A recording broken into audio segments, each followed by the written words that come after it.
Shepard Smith. And this video shows the suspect in court 3 years ago in Kenya.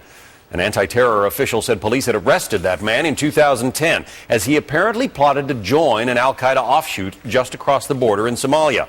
That group, known as Al-Shabaab, boasts hundreds of foreign fighters. And the State Department reports Al-Shabaab attracts many young recruits to its training camps in southern Somalia. As for the British suspect, officials said Kenya ultimately handed him over to the UK. What happened next is still unclear.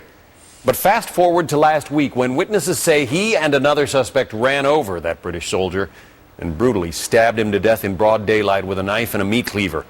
The British Prime Minister David Cameron said there were strong indications this was an act of terror. Greg Palcott, live for us in London. Greg. Hey, John, yeah, that information about the main suspect is raising a lot of new questions about whether authorities here could have prevented this horrible act. The suspect, Michael Adebolajo, apparently wanting to act on some terror urges a few years back when he went to that coastal Kenyan town and tried and failed to join up with that al-Qaeda link group Al-Shabaab in Somalia. He was then, and this is the key point, apparently allowed to go back to the UK to further pursue his interests with other Islamist figures here. Now, some reports today say that the UK was trying to turn him as an informer in the last couple of years. But according to another contact I spoke to in Kenya today, he says that his threat level was just woefully underestimated.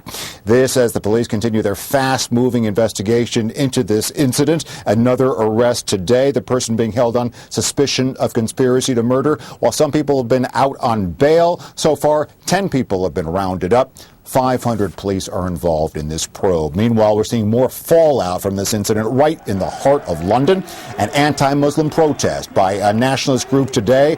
Those people clashing with police and other activists. There have also been 10 attacks on mosques in the last 5 days, including one last night, and 2 war memorials right in the heart of London again, defaced with pro-Islam graffiti. Finally, we're also seeing that outpouring of grief continuing at the scene of the killing just over the weekend. The family of the slain British soldier, Lee Rigby, went to the scene. They saw where the horror took place, but they also saw the mountains of flowers, bouquets of messages for this young man.